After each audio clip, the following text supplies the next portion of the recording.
Clash of Minds mempersembahkan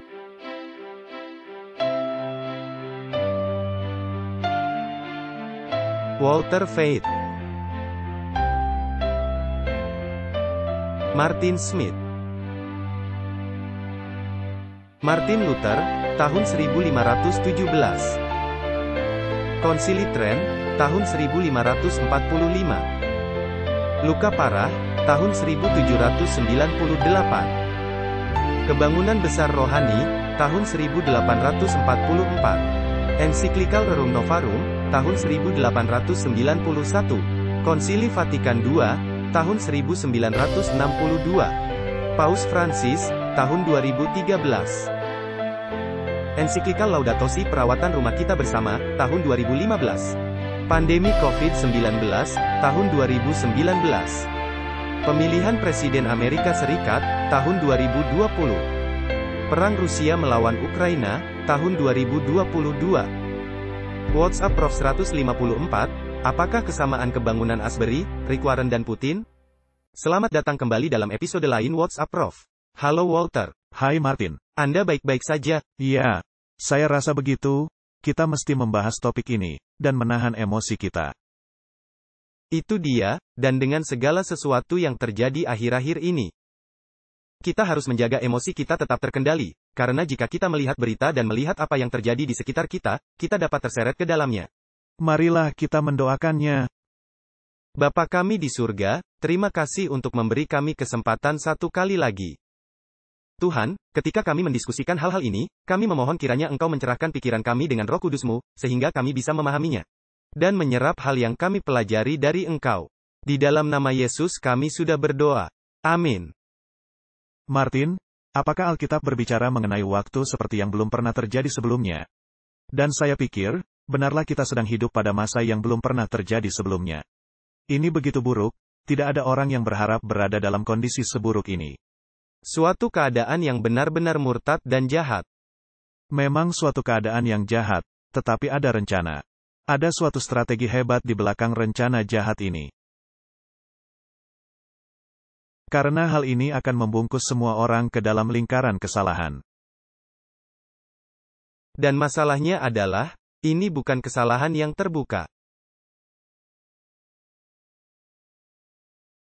Anda akan berpikir ini pihak yang benar, jika Anda tidak belajar. Anda mesti memiliki pengetahuan lebih mendalam, dan Tuhan harus memberi kita hikmat. Kalau tidak demikian, maka kita berada dalam masalah. Kata itu, disesatkan. Dan itu akan meliputi semuanya. Tidak ada denominasi, coba saya tegaskan, tidak ada denominasi, khususnya juga denominasi kita, yang akan terbebas dari penyesatan ini. Benar. Dan marilah kita membuat pernyataan dari awalnya. Sangat mudah untuk terjebak kepada suatu opini kuat, suatu arus, dan berkata, ini sudah terlalu jauh, dan kemudian berpihak pada isu yang salah sebagai konsekuensinya. Kembali ingat, hal yang kita katakan dari awal, kita adalah para pengamat. Lihat saja hal-hal ini. Memang menakutkan, tetapi dalam cara yang benar, tanyailah diri Anda sendiri, kemana ini memimpin, kemana ini menuju. Dan ketika kita memahami hal itu, maka kemudian kita bisa bersikap waspada kepada bahaya yang mengintai di belakang layar.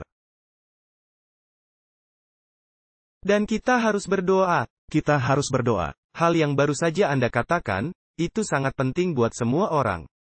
Dan kita juga harus mengingatkan diri kita sendiri. Ya, karena Anda menjadi mudah marah dan berkata, wah, ini sudah keterlaluan.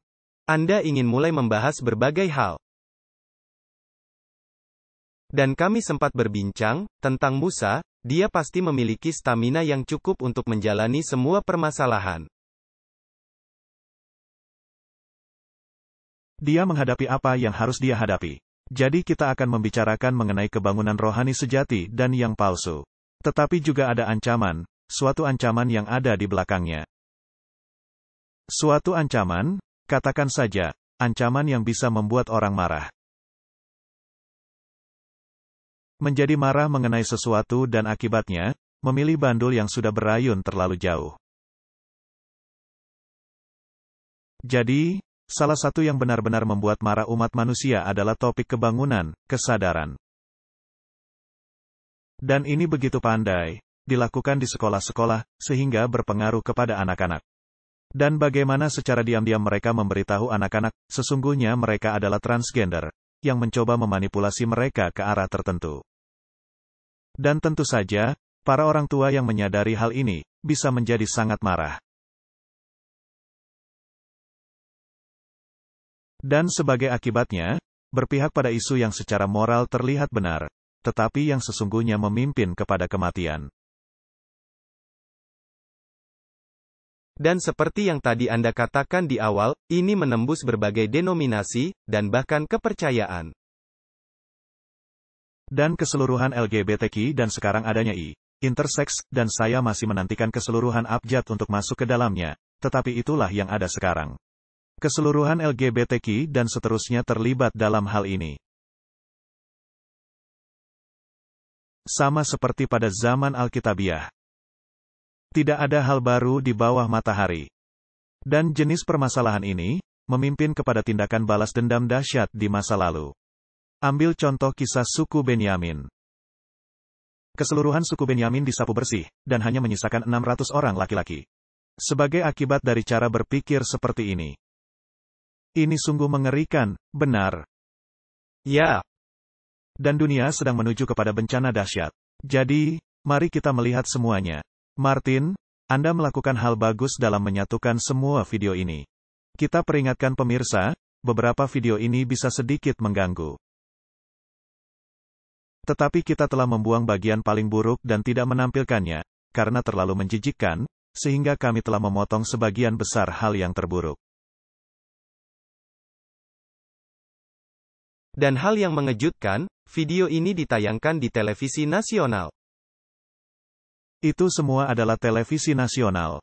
Itu karena seluruh masyarakat harus menyaksikannya. Dan poin lainnya, ini bukan sekedar di suatu bangsa, ini adalah isu universal. Ini bahkan merupakan suatu topik, di mana orang-orang siap melakukan perang nuklir, guna melindungi nilai-nilai tertentu. Benar. Tepat seperti itulah kita sedang mengarah. Ya, memang kaget menyaksikan hal ini. Ini mengagetkan, dan orang-orang berpihak pada isu-isu dan nilai-nilai moral. Dan pada akhirnya, mereka semua akan bersatu.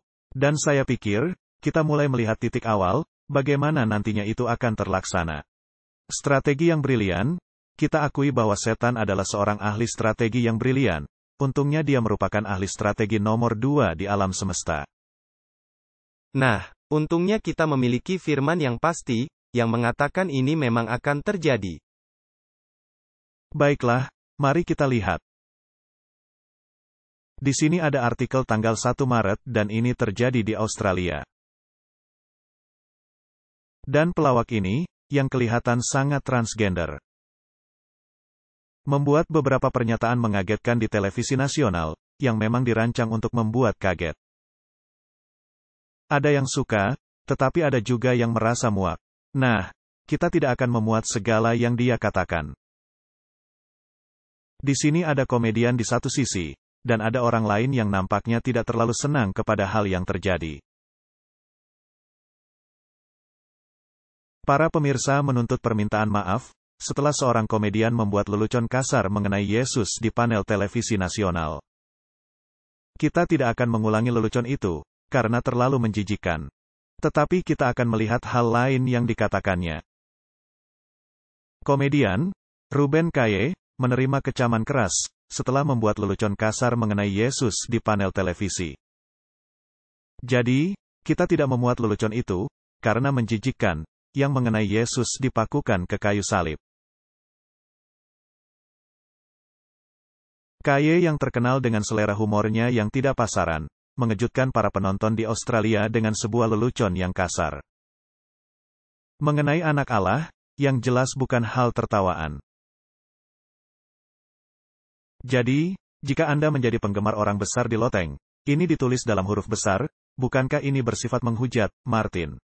Anda bisa melihat kecenderungan dari agen berita atau artikel yang dituliskannya, ini juga dalam kenyataannya, bersifat menghujat. Menghujat. Jadi, jika Anda adalah penggemar orang besar di atap atau anaknya, mungkin tidak perlu membaca artikel ini.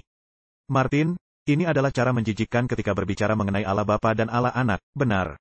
Ini sungguh menghujat.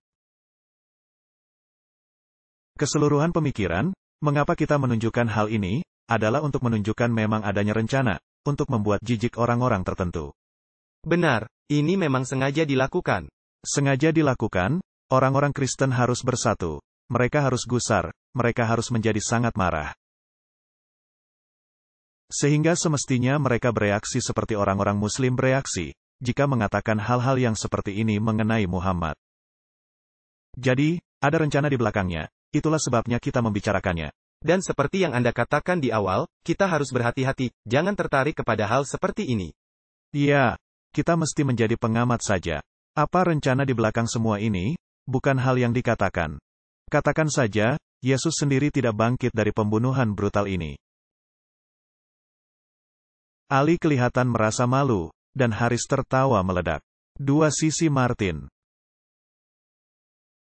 Ada yang merasa malu karena adanya omongan seperti ini di televisi nasional. Dan yang lainnya berpendapat, wah ini lelucon bagus. Jadi ada dua sisi. Tambahan pula, banyaknya orang yang menonton dari rumah, berpendapat itu bukan bahan tertawaan. Orang-orang Australia segera pergi ke media sosial guna mengecam komik LGBTIQ+ untuk hal ini. Saya senang mereka menaruh tanda plus di sana, kita akan segera menuju kepada keseluruhan abjad. Dan lain-lain, saya tidak tahu dan lain-lainnya apa, tapi mari kita menonton beritanya untuk lebih memahami. Martin, sebelum saya membahas semua jenis kata sifat yang tidak saya inginkan, karena sekali lagi, kita tidak akan berurusan dengan opini arus utama ini. Kita tidak akan berpihak, kita hanya melihat isu ini. Bukan karena kita setuju, sama sekali tidak. Tapi kita tidak akan menyetujuinya sama seperti seluruh dunia, yang menjadi sangat marah.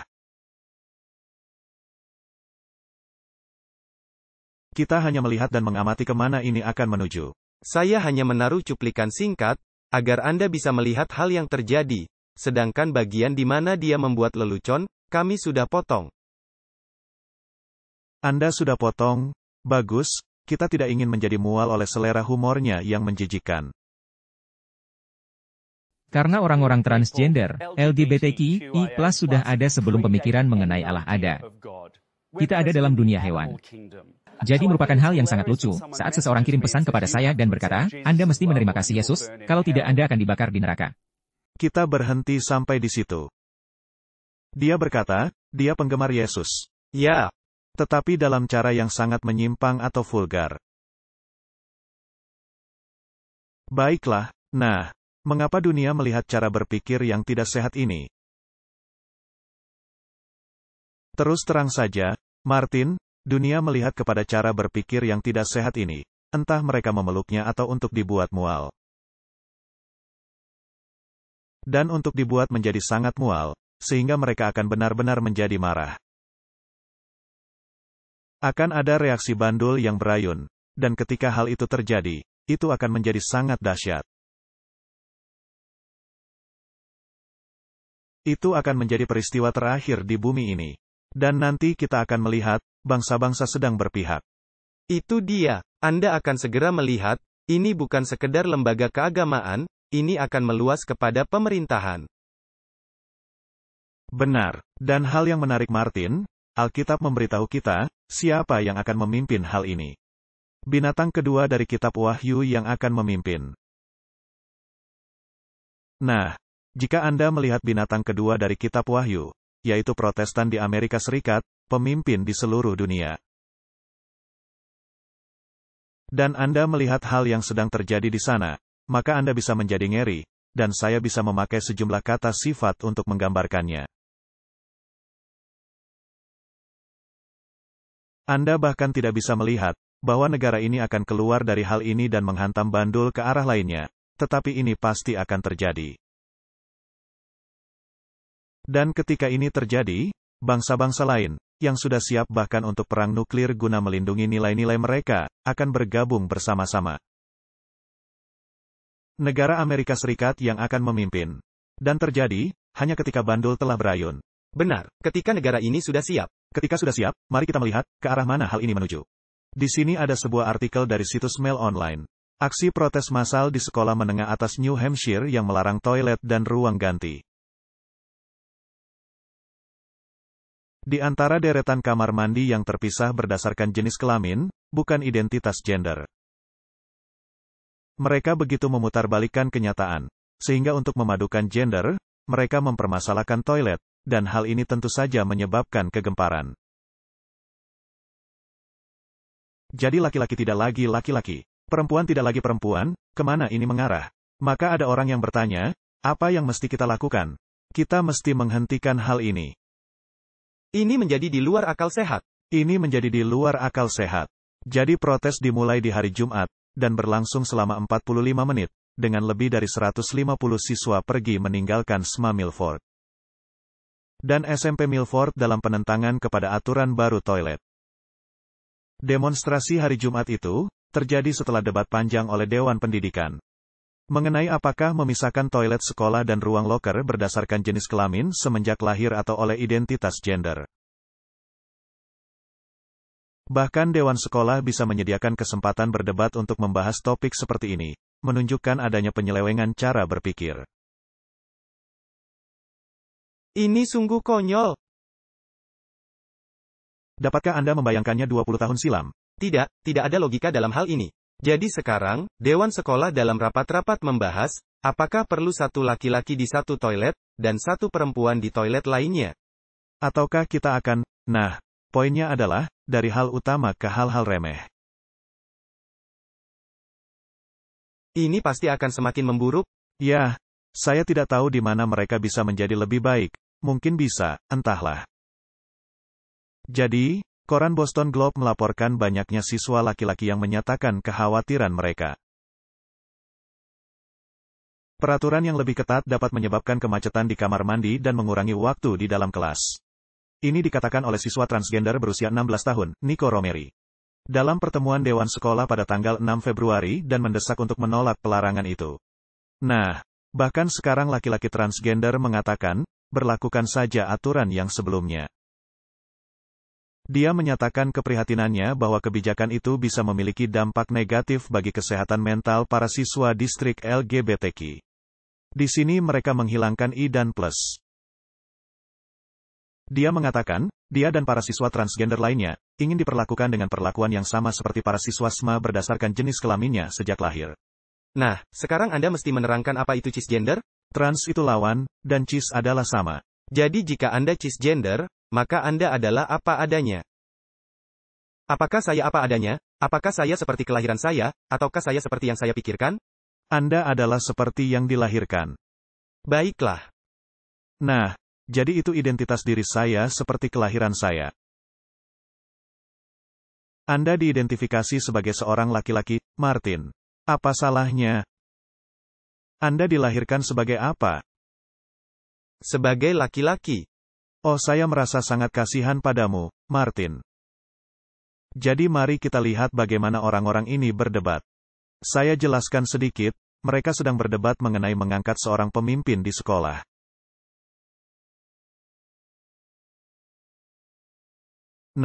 Orang yang mereka anggap paling cocok untuk menjadi pimpinan sekolah. Sangat memenuhi persyaratan, tetapi sayangnya, dia lahir sebagai seorang laki-laki, dan dia berpikir dia adalah seorang laki-laki. Jika misalnya dia berpikir dia bukan seorang laki-laki, maka itu akan lebih baik di zaman sekarang ini. Ya, khususnya dalam kasus ini. Jadi mari kita melihat, cara mereka berpikir. Saya meyakini, Tuan Delio akan menjadi pimpinan yang bagus. Tapi saya merasa, memilih satu-satunya orang laki-laki berkulit putih yang lahir sebagai laki-laki, dalam dewan ini sebagai pimpinan dari distrik ini, mengirimkan pesan yang salah, ke dalam masyarakat kita. Suatu pesan yang bertentangan, di mana kita sebagai sebuah dewan, berupaya untuk mewujudkannya. Saya pikir, adalah penting, mempraktekkan hal yang kita ajarkan, agar kata-kata kita memiliki kekuatan ketika diucapkan. Sebenarnya kita semua tahu bahwa hati Anda berada di tempat yang tepat. Martin, jika Anda memenuhi persyaratan menjadi pimpinan dari sekolah itu, tetapi lahir sebagai seorang laki-laki dan diidentifikasi sebagai seorang laki-laki, itu akan mengirim pesan yang salah. Malangnya, Anda tidak akan mendapat pekerjaan. Nah, kita mengalami keadaan yang serupa di negeri kita untuk masa yang panjang. Mereka menyebutnya sebagai tindakan penegasan. Dan saya tidak punya masalah kepada siapapun yang memenuhi syarat dalam melakukan suatu pekerjaan. Hal yang sama dalam bidang olahraga. Jika Anda memenuhi persyaratan, jika Anda yang terbaik, Anda mesti di sana, apapun itu. Tetapi untuk menaruh seseorang di sana karena benar secara politik, selalu salah, dan saya rasa itu tidak alkitabiah. Baiklah, tetapi itulah cara berpikir masyarakat. Jadi, ketika Anda ingin mengirim pesan, bahwa Anda ingin merangkul semua pihak, maka yang terbaik, ialah tidak memperkerjakan seseorang, yang tidak memiliki cara berpikir merangkul semua pihak. Itulah caranya. Baiklah, jadi ini menunjukkan seberapa jauh bandul telah berayun ke arah kiri. Nah, kira-kira apa reaksi dari orang-orang yang berada di pihak kanan? Karena Anda tidak bisa memisahkan hal ini dari topik keagamaan, karena ini adalah topik moral. Itulah keseluruhannya. Ini akan mulai membuat gusar orang-orang yang akan mengayunkan bandul. Jika kita berbicara mengenai agama-agama, di Amerika Serikat contohnya, maka itu adalah paham Injili. Jika Anda berbicara mengenai Rusia, maka itu adalah paham Ortodoks. Jika Anda berbicara mengenai Roma dan Italia, maka itu adalah paham Katolik. Itu penting untuk disadari. Ya, dan jika Anda berbicara mengenai negara-negara lain, itu bisa menjadi pencampuran dari semuanya. Negeri kita adalah negeri dengan paham konservatif dan karismatik. Benar. Dan jika membicarakan negara-negara timur, maka itu adalah paham Buddha, Sikh atau Islam, atau apapun itu. Tapi agama akan menjadi pemain peran yang utama. Baiklah, mari kita simpulkan, ini adalah topik moral. Dan agama sangat terlibat di dalamnya. Jadi ada keterlibatan gerakan LGBTIQ+ dalam isu ini. Dan harus adanya dunia olahraga yang terlibat, karena olahraga itu juga agama, Martin. Ya, sebuah agama, kita pernah membahasnya, adalah pelayanan keagamaan yang terjadi. Dan merupakan perwujudan dari epik Gilgamesh. Tapi agama terlibat. Adalah menarik buat saya, ketika dua petinju naik ke atas ring, membuat tanda salib dan berdoa kepada Allah, untuk menolong mengalahkan musuh mereka. Dan ketika pada akhirnya salah satunya menang, dia memuji Allah, karena telah menolong mengalahkan lawannya. Dan yang kalah akan merasa sangat terpukul. Doanya tidaklah terkabul, seperti doa lawannya.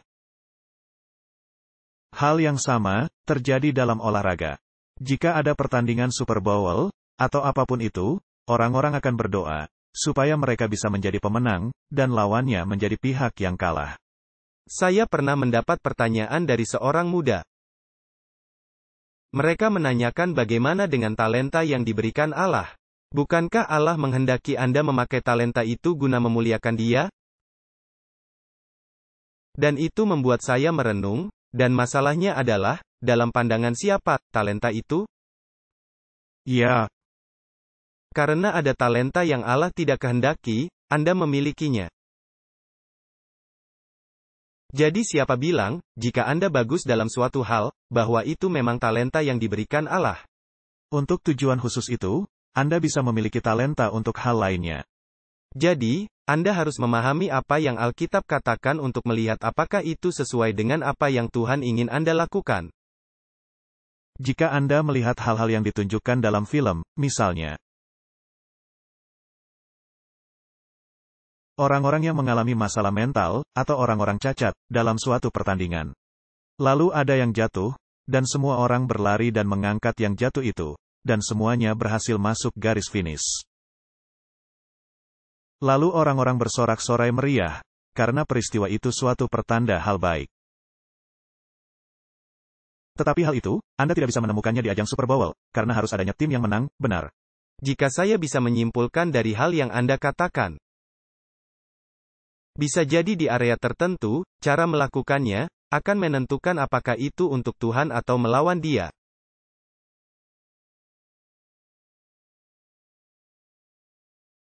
Baiklah, mari kita melihat bagaimana agama-agama terlibat dalam hal-hal ini. Sekarang kita memasuki suatu keadaan di mana orang-orang sedang mengambil keputusan berdasarkan kepada keyakinan keagamaan mereka. Dan orang-orang olahraga berkata, saya tidak mau turut serta dalam agenda ini. Ini bertentangan kepada agama saya. Mari kita menyaksikannya. Pemain hoki NFL, Ivan Provorov dari Philadelphia Flyers, menolak memakai kaos Pride. Mengapa? Mari kita dengarkan. Saya menghargai pilihan semua orang. Pilihan saya adalah menghargai diri saya dan agama saya. Itu saja hal yang ingin saya katakan.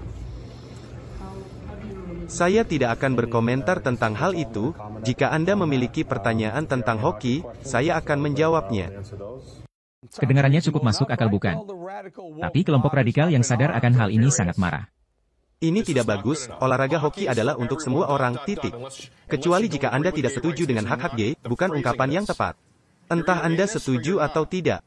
Dan satu poin lainnya, tidak ada yang membuat saya lebih takut dari orang yang berkata, saya melakukan hal ini karena keyakinan keagamaan saya. Karena jika Anda melihat kehidupan orang-orang dan berkomentar secara publik, Anda akan muntah dari hal yang Anda lihat. Anda akan muntah dari hal yang Anda lihat. Dan saya sudah melihatnya jutaan kali dalam berbagai cara. Jadi jangan berkomentar seperti itu. Martin, apakah orang tadi marah? Ya. Mengapa? Karena bintang hoki itu harusnya merangkul pergerakan LGBTQI+, benar. Anda lihat, dia tidak menunjukkan pengakuan atau simpati untuk orang-orang gay. Dan karenanya, dia dikecam habis-habisan. Nah, ada yang berlawanan dengan hal itu, kita tidak menunjukkannya. Tapi ada orang yang marah atas kata-kata komentator itu, yang juga ingin muntah atas ucapannya. Ya, itu berasal dari sumber berita yang sama.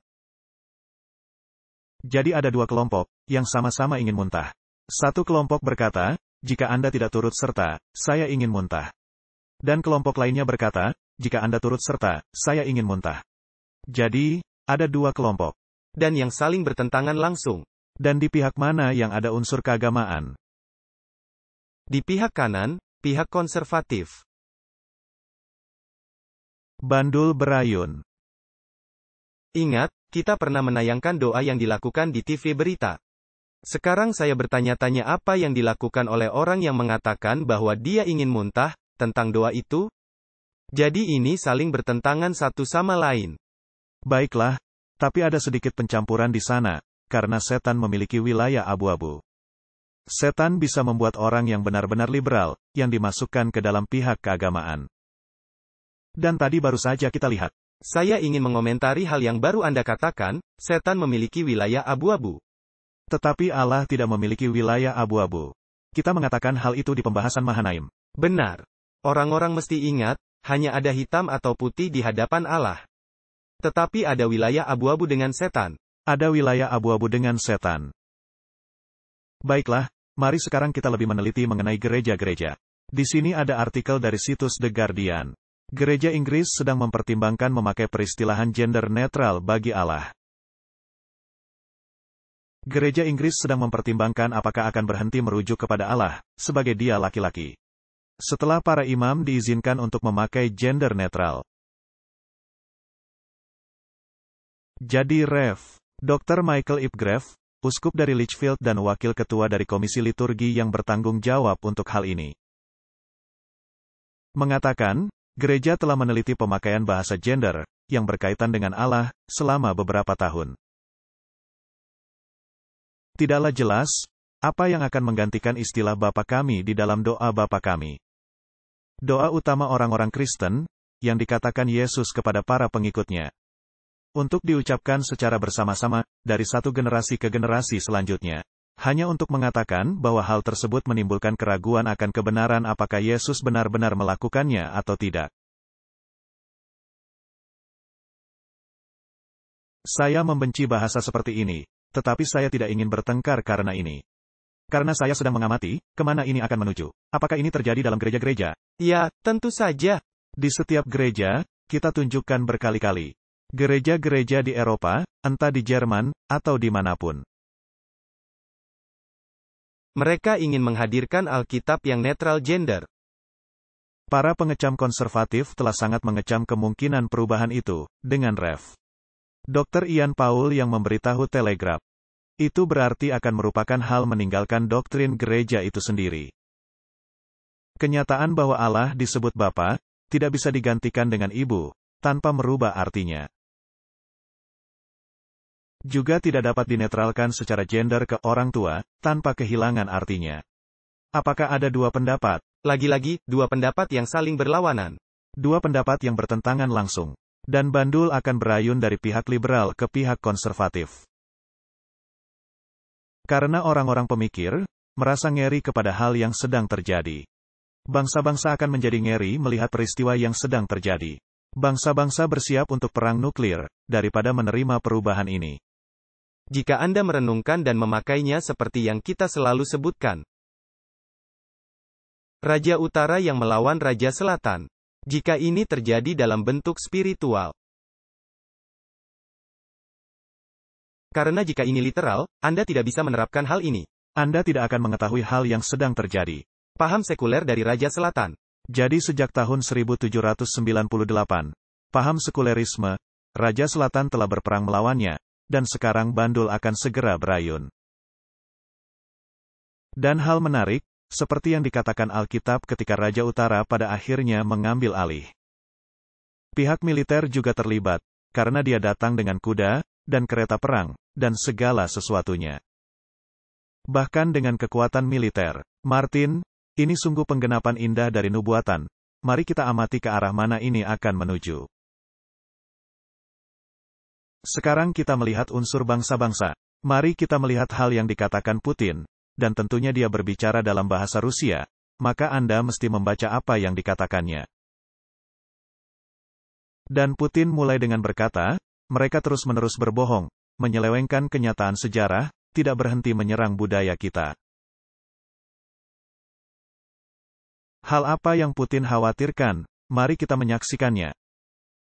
Mereka terus-menerus berbohong, menyelewengkan kenyataan sejarah, tidak berhenti menyerang budaya kita. Gereja Ortodoks Rusia, dan organisasi keagamaan tradisional kita lainnya di negeri ini. Lihatlah apa yang mereka lakukan dengan bangsa mereka, penghancuran keluarga, penghancuran identitas budaya dan kebangsaan. Penyelewengan, merendahkan anak-anak, dan pedofilia dinyatakan sebagai norma. Sebagai norma kehidupan mereka. Dan para imam dipaksa untuk memberkati perkawinan sesama jenis. Tuhan bersama mereka, biarkan mereka melakukan hal yang mereka inginkan. Jadi apa yang ingin saya katakan? Orang-orang dewasa memiliki hak untuk hidup seperti yang mereka inginkan, kita telah selalu berpikir seperti ini di Rusia dan akan selalu demikian. Tidak seorang pun boleh menyerang kehidupan pribadi, kita tidak akan melakukan hal ini. Tetapi saya ingin memberitahu mereka. Lihat saja kitab suci, buku-buku utama dari semua agama di dunia, semua hal diceritakan di sana. Termasuk bahwa keluarga adalah penyatuan seorang laki-laki dan seorang perempuan. Tetapi ayat-ayat suci ini sekarang diliputi keraguan-raguan. Dan seperti yang kita ketahui, sebagai contoh gereja Anglican, berencana untuk mempertimbangkan pemikiran Allah yang bergender netral. Jadi apa yang bisa kita katakan? Ampuni kami, Tuhan, karena mereka tidak mengetahui apa yang mereka lakukan. Jutaan orang di Barat memahami bahwa mereka sedang menuju kepada suatu bencana besar spiritual. Secara langsung, saya mesti mengatakan, kelompok elit telah menjadi tidak waras, dan nampaknya mereka tidak bisa diperingatkan. Memang itu adalah masalah mereka, dan seperti yang saya katakan, kita mesti melindungi anak-anak kita. Dan kita akan melakukan hal ini, guna melindungi anak-anak kita dari kemerosotan dan kemerosotan generasi. Jadi dalam pidato ini, Putin menyimpulkan keseluruhan permasalahan di negara-negara Barat. Dan dikatakan, segala hal terjadi di Barat. Pedofilia menjadi norma, perbedaan antara laki-laki dan perempuan ditiadakan. Kitab suci disingkirkan. Semua agama di dunia memiliki kitab suci, dan mereka semua mengutuk hal yang sedang terjadi sekarang. Kita harus melindungi norma kita harus melindungi keluarga kita. Kita tidak ingin mencampuri kehidupan pribadi Anda, tetapi kita mesti melindungi norma dan nilai-nilai. Dan sekarang ini, jika Anda melihat perang yang terjadi di Ukraina, dan bagaimana reaksi negara Barat. Dengan mengirimkan persenjataan, tank, dan mungkin pesawat terbang di masa yang akan datang. Semakin meningkatkan krisis dan mendorongnya. Martin, ini adalah bagian dari rencana. Memang, dan Anda mesti menaruh krisis antara Ukraina dan Rusia ini dalam suatu tahap. Ke dalam gambaran Raja Utara yang berperang melawan Raja Selatan. Di sini ada Rusia, yang adalah Raja Utara, karena bersifat keagamaan. Dan adanya dorongan ini dari pihak selatan, yakni Ukraina. Harap diingat, Rusia bukanlah Raja Utara. Harap ini dipahami jelas, Rusia bukanlah Raja Utara. Raja Utara adalah kepausan, dan yang memakai kekuatan militer, untuk membuat bandul berayun. Mari kita tegaskan dalam suatu contoh. Jika Anda mengambil Trump, dia telah dituduh sebagai orang yang pro-Rusia. Dan Biden, baru-baru ini berpidato di Polandia, yang menunjukkan suatu seruan peperangan. Dia membuat seruan perang, bagaikan seorang jenderal dia berkata, mari angkat senjata, dan hancurkan musuh kita. Ada orang-orang dari Partai Republik, dari pihak konservatif, yang berkata, kita mesti menghentikan hal ini. Kita mesti menghentikan pemberian semua senjata ini kepada Ukraina. Jadi adanya lobi anti-perang, dan sebagian besar ada dalam pihak kanan. Itu adalah sebaliknya yang biasanya terjadi. Biasanya seperti perang Irak dan setiap perang lainnya, adalah sebaliknya. Sebaliknya, dan sekarang adalah kebalikannya. Dan justru pihak kiri yang mendorong untuk perang. Ini adalah suatu strategi yang sangat brilian. Dan Trump sangat terkenal dalam berkata, jika misalnya dia yang menjadi presiden, perang ini akan berakhir dalam 1 hari. Mengapa? Dia akan berkata, Anda benar, Putin. Kebohongan ini mesti berhenti. Martin, bagaimana jika terjadi revolusi dari pihak kanan? Maka keseluruhan sistem diayunkan kepada sisi keagamaan konservatif. Jadi yang kita perlukan sekarang suatu pencampuran dahsyat keagamaan yang masuk ke dalam pergerakan. Dan negara Barat dan negara Timur bisa bersatu dalam topik itu. Dan mereka bisa berkata, pada akhirnya negara Barat memahaminya, dan kita bisa bekerja sama dengan mereka. Tetapi Amerika Serikat yang mesti memimpin. Itu dia. Itulah sebabnya, suatu kelompok di Amerika Serikat mesti muncul, yang akan menegaskan kembali nilai-nilai kekristenan. Benar sekali, dan kita tidak pasti siapa tokoh ini, bisa saja Trump atau orang lainnya. Tetapi jelas, hal itu yang akan terjadi. Itu yang akan terjadi, dan itulah cara di mana Barat dan Timur akan bersatu secara ideologi. Karena Putin sudah secara jelas menegaskan, inilah posisi kami. Inilah posisi kami, dan kami mesti membelanya, bahkan jika perlu membom kalian hingga hancur lebur. Apakah pihak militer terlibat? Ya, sepenuhnya. Apakah agama terlibat? Ya, lihat saja. Tidak diragukan lagi. Jadi, mesti ada pergerakan di Barat, yang mesti bergerak ke sisi konservatif. Apakah sedang terjadi di Eropa? Ya. Baiklah, di sini ada artikel di bulan Januari, Meloni dari Italia, menjadi orang keempat pemimpin paling terkenal dalam daftar. Perdana Menteri Italia, Giorgia Meloni mendapat angka 48%, keempat tertinggi di antara 22 pemimpin dunia. Yang diamati oleh Morning Consult, suatu perusahaan intelijen yang berkedudukan di Amerika Serikat. Jadi kepopuleran dari norma-norma keluarga, pemikiran yang waras, pemikiran berdasarkan jenis kelamin, semakin ditinggikan. Saat ini, mereka merasa sedang diinjak-injak, tetapi mereka akan bangkit. Artikel lainnya, surat kabar Times menganugerahi Meloni, dari orang berbahaya, menjadi pemimpin paling populer di Uni Eropa. Perdana Menteri Giorgia Meloni, telah beralih dari yang tadinya dianggap berbahaya, menjadi pemimpin paling populer di Uni Eropa. Inilah yang dituliskan oleh koran The Times, ketika memeriksa 100 hari pertama dari pemerintahannya, sejak pemilihan umum, bulan Oktober lalu. Koran Inggris mengingat bahwa pengalihan besar Meloni, menggambarkannya sebagai suatu bahaya baik bagi Italia dan benua Eropa. Yang menekankan secara khusus kepada rujukan periode fasis yang dilakukan oleh saudara-saudara Italia. Tetapi hal yang sesungguhnya dikatakan Meloni, kita mesti kembali kepada nilai-nilai keluarga, nilai-nilai agama, dan dia menginginkan istirahat dan melayani Allah. Keluarga, Allah dan negara. Dan hal yang menarik, lihat apa yang terjadi. Dulunya ada seruan bahwa Meloni orang yang buruk, dan seterusnya. Tapi sekarang dia menjadi pemimpin paling populer di Eropa. Baiklah, ambil contoh Polandia, yang ada dalam jalur yang sama. Yang menarik, juga Kroasia, yang baru saja mempertegas undang-undang hari Minggu.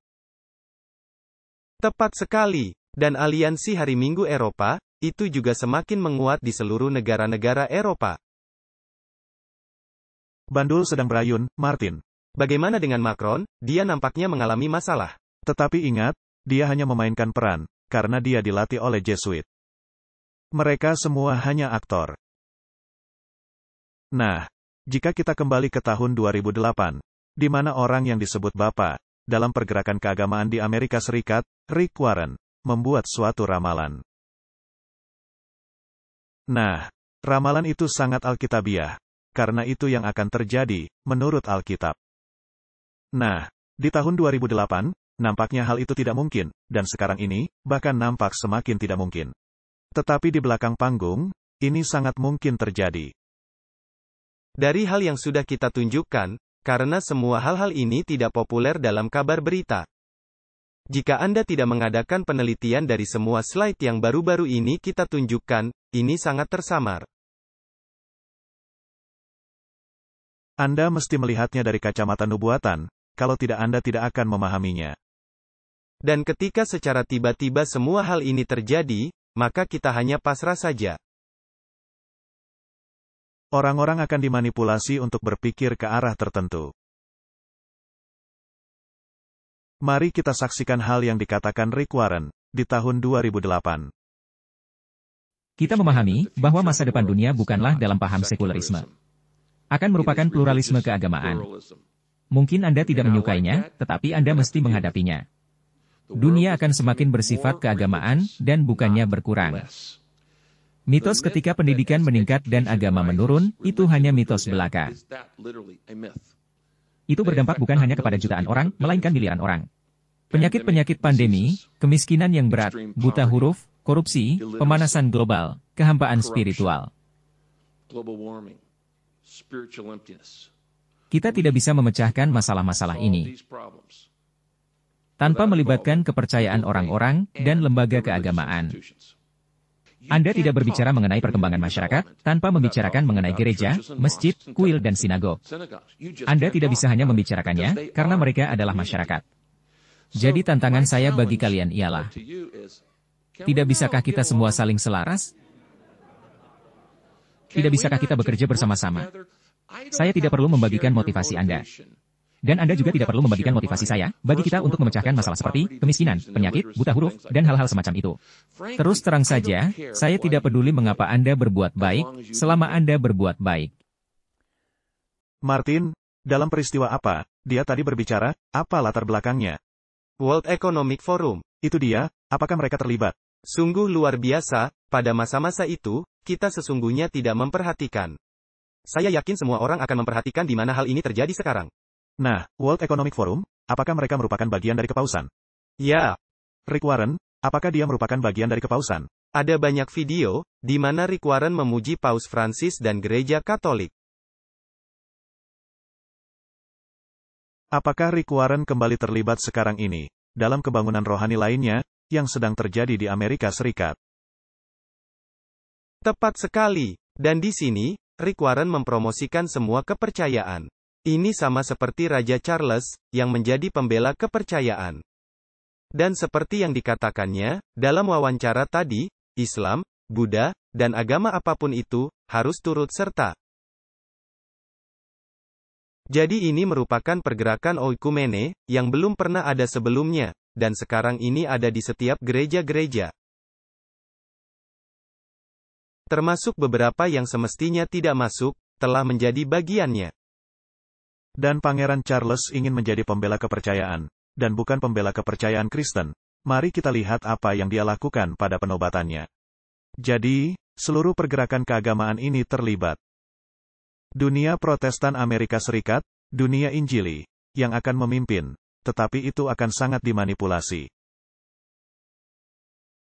Sehingga cara berpikir oikumene, akan menjadi bagian di dalamnya. Dan setiap orang dari agama apa saja yang ada di luar sana, yang memiliki gelombang yang sama, tentang topik moral ini, disambut hangat untuk bergabung.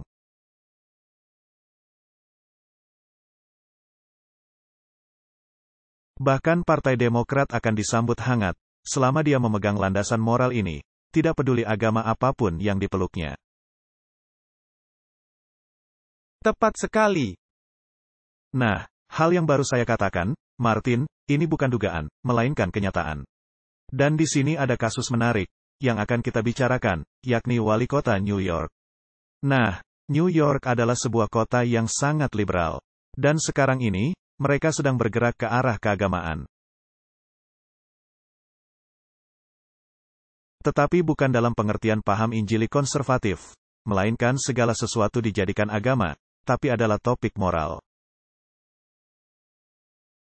Kita mesti mengingat, siapa yang mengendalikan New York?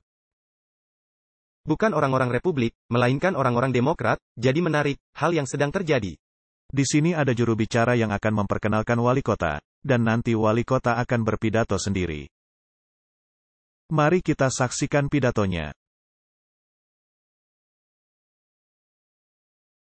Kita tahu dalam pemerintahan, berkali-kali dikatakan, bahwa harus ada pemisahan antara gereja dan negara. Tetapi kita memiliki pemerintahan yang tidak mempercayai hal itu.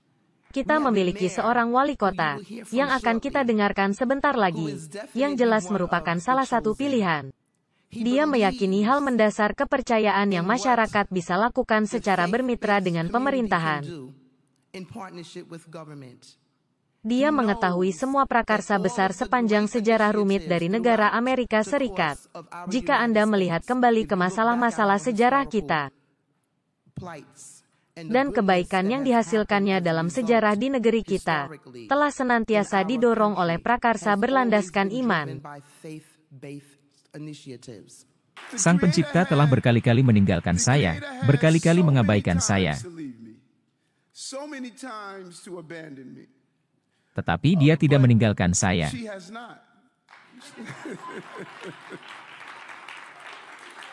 Yaitu ketika kita meniadakan doa di sekolah, senjata masuk ke sekolah. Dan benar sekali, siapa yang bilang soal pemisahan gereja dan negara? Negara adalah tubuh, gereja adalah jantung. Anda mengambil jantung keluar dari tubuh, maka tubuh menjadi mati.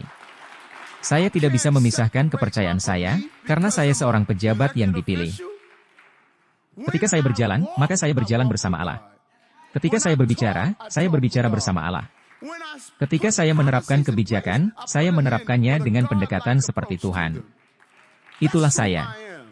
Dan saya seperti itu ketika saya masih duduk di kelas 3, dan akan seperti itu ketika saya meninggalkan pemerintahan. Saya masih tetap menjadi seorang anak Allah, dan kita akan tetap menjadi anak Allah. Dan saya tidak akan minta maaf, karena menjadi anak Allah. Ini tidak akan terjadi. Jadi, hari ini, kami menyatakan bahwa kota ini, kota New York, merupakan suatu tempat dengan wali kota New York, adalah hamba Allah. Terima kasih, tetap doakan kami. Baiklah, Martin, itu kedengarannya seperti pidato yang membangkitkan semangat, tetapi merujuk Allah sebagai dia perempuan. Pencipta adalah dia perempuan. Pencipta adalah dia perempuan. Tapi itu tidak apa-apa, selama Anda bersama bandul, itu bisa diterima. Dan ini dalam peristiwa sarapan pagi antar lintas kepercayaan. Jadi ini menunjukkan sangat bersifat merangkul semua golongan. Baiklah, mari kita melihat koran The New York Times, yang melaporkan diskusi singkat itu. Martin, ini adalah peristiwa yang masih hangat, ini adalah peristiwa yang sedang terjadi di dunia sekarang ini. Adams mendiskusikan kepercayaan, menghilangkan pemikiran pemisahan antara gereja dan negara. Sudahkan kita mengatakan hal ini sejak dulu? Ya, ingat mengenai seruan dari kelompok liberal dalam kabar berita liberal mengenai semua pembicaraan paham nasionalis Kristen dan orang yang berkata, dia jemu mendengar semua pembahasan mengenai pemisahan antara gereja dan negara. Baiklah, sarapan pagi tahunan lintas kepercayaan yang diadakan pada hari Selasa, oleh Wali Kota Eric Adams, dimulai secara normal. Paduan suara melantunkan lagu, My Country, 'Tis of Thee. Seorang rabi berbicara, juga diikuti oleh pemuka Buddha, dan pemimpin Islam, lalu suasana berubah menjadi agak aneh. Asisten dekat Wali Kota, Ingrid Louise Martin, orang yang tadi kita lihat, yang membawakan perkenalan, tampil di podium dan menyatakan bahwa pemerintahan Adams tidak mempercayai adanya pemisahan antara gereja dan negara. Yang memberi ciri Wali Kota New York sebagai jelas salah satu orang terpilih, sambil memperkenalkan dirinya. Jangan memberitahu saya tentang pemisahan gereja dan negara. Negara adalah tubuh, gereja adalah jantung. Jika Anda mengambil jantung keluar dari tubuh, maka tubuh menjadi mati. Saya tidak bisa memisahkan kepercayaan saya, karena saya seorang pejabat yang dipilih, katanya, diiringi bunyi riuh tepuk tangan. Tuan Adams, yang tumbuh besar yang menghadiri gereja di bangunan toko di Queens, menyatakan dirinya seorang Kristen, tetapi tanpa denominasi tertentu. Dia terpilih menduduki jabatan, oleh dukungan basis kuat para anggota gereja di Brooklyn dan Queens. Tetapi dia juga turut serta dalam pendekatan Katolik, untuk paham spiritual dan paham mistik. Dia sekurang-kurangnya memiliki sebuah patung Buddha. Dia pernah berbicara secara serius mengenai energi yang dipancarkan dari batu. Jadi dia pengikut mistik, Martin. Apakah kita telah diberitahu akan adanya penyatuan antara naga, yaitu paham mistik, binatang, yaitu paham Katolik, dan nabi palsu, yaitu paham Protestan? Apakah ini merupakan pencampuran yang sempurna, kekacauan Babel? Dan adanya masalah yang sama, karena adanya yoga Kristen, paham mistik Kristen, formasi spiritual. Ini semua merupakan bagian dari dusta ini, dan hal yang menakutkan ialah, orang-orang yang semestinya lebih mengetahui, yang menjadi bagian dari umat yang sisa, sedang terhisap oleh ini. Baiklah, mari kita kembali saja kepada nubuatan. Babel itu terdiri dari naga, binatang dan nabi palsu. Naga melambangkan Allah Bapa, dalam Trinitas palsu. Binatang melambangkan anak laki-laki. Semua orang harus sujud menyembah kepadanya. Dia yang menjadi raja, dia yang dimahkotai dengan 3 mahkota di kepalanya. Dan dia juga yang mengalami luka parah tahun 1798, tetapi yang mengalami kebangkitan kembali, ketika Mussolini mengembalikan negara kepausan. Seluruh dunia akan heran dan mengikuti binatang itu. Setiap lutut akan bertelut kepadanya, dia adalah anak laki-laki palsu. Lalu adanya nabi palsu, yang melambangkan paham Protestan yang jatuh. 3 unsur itu bersama-sama, dan yang akan memerintah dan duduk di tahta. Semua penghakiman diberikan kepadanya, yaitu binatang itu. Dan Anda mesti menerima tanda binatangnya. Itu dia, dan di sisi nabi palsu, adanya roh palsu yang bekerja. Tentu adanya roh palsu yang bekerja, dan semua itu mesti bersama-sama. Nah, wali kota ini nampaknya memiliki segala sesuatunya. Ada paham mistik, yaitu penyembahan naga. Dia memiliki paham Katolik, yaitu penyembahan binatang. Dan dia menyatakan dirinya sebagai Kristen tanpa denominasi, yang adalah nabi palsu. Semuanya bersatu. Dan dia mempercayai energi yang dipancarkan dari batu. Sekarang, ini adalah di mana hal itu menjadi menakutkan. Meskipun Anda bisa berkata, wah, bagus Tuan Wali Kota, karena saya orang Kristen, dan saya meyakini hal yang baru Anda katakan. Bagus, dan saya ingin menjalankannya. Tetapi ini juga menyertakan semua hal-hal palsu lainnya. Anda akan mendapatkan suatu paket. Martin, kita juga memiliki dunia hiburan yang masuk ke dalamnya. Jadi, marilah kita melihat bintang-bintang film terkenal dunia, dan melihat ke arah mana ini akan menuju. Selamat datang semuanya. Hari ini adalah hari Rabu Abu, yang menandai pekan Lent bagi kebanyakan orang-orang Kristen di seluruh dunia. Dan karena itu, adanya Mark Wahlberg bersama kita pagi ini. Dan selain sebagai aktor, produser dan wira swastawan, dia juga seorang narator tamu dan seorang personil untuk aplikasi doa Katolik bernama Halo. Dan dalam musim Lent ini, Mark memimpin dalam praktek berpuasa. Dan sekarang sudah mencapai hari ke-14. Bagaimana cara Anda berbicara mengenai iman? Saya tidak memaksakan, seperti semua orang mesti bersekolah di sekolah Katolik, kita mesti menghadiri misa setiap hari Minggu. Itu bisa menimbulkan penolakan, dan saya mau mereka menerimanya secara alami. Saya mesti menerangkan agar mereka memahami, ayah memulai harinya dengan doa, dan di mana saja saya berada, prioritas hari Minggu adalah pergi ke gereja. Jadi agar bisa melakukan hal-hal itu, dan melihat mereka, harapannya mereka bisa melakukannya sendiri. Jadi bagi para pemirsa yang tidak paham apa itu perayaan Lent dan pemikiran mengenai berpuasa, dan tidak melakukan hal-hal, coba jelaskan kepada mereka, apakah penganut Katolik atau bukan, bisa bergabung dalam tantangan ini. Saya pikir, kita mesti bersama-sama, khususnya setelah COVID, terjadinya pengasingan, orang saling menjauhi satu sama lain. Dan saya adalah orang yang senang berkumpul bersama orang-orang, terhubung dengan orang-orang dari berbagai golongan kehidupan. Dan kita butuh sesuatu agar bisa bersatu. Dan Allah yang senantiasa mempromosikan kasih, perangkulan, pengampunan, dan penerimaan. Dengan tidak melihat siapa Anda, atau kepercayaan Anda. Jadi, ini adalah kesempatan untuk semua orang, untuk datang bersama-sama, dan mulai berdoa, dengan harapan membuat dunia menjadi tempat yang lebih baik. Di awal tahun ini, proyek Mark Wahlberg, Father's 2. Kisah penyelamatan mengenai menemukan Allah, dan menyelamatkan keluarganya dalam proses itu. Film ini sukses besar di box office, dan kini dengan gerakan ortodoks, Sony membawa film ini kembali ke bioskop. Di bulan Desember, dalam bentuk baru, dan menyebutnya Father's 2 Reborn. Bergabung dengan kita, bintang film dan produsernya, Mark Wahlberg. Nah Mark, ini suatu gerakan yang ganjil, untuk menerbitkan sebuah film dalam tahun yang sama, dengan film aslinya. Mengapa Anda dan studio memutuskan untuk melakukan hal ini? Baiklah, dengan film yang bisa ditonton semua orang. Banyaknya keluarga yang tidak merasa nyaman, dengan anak-anak mereka menonton bersama-sama. Tetapi mereka ingin kita mendapat pesannya.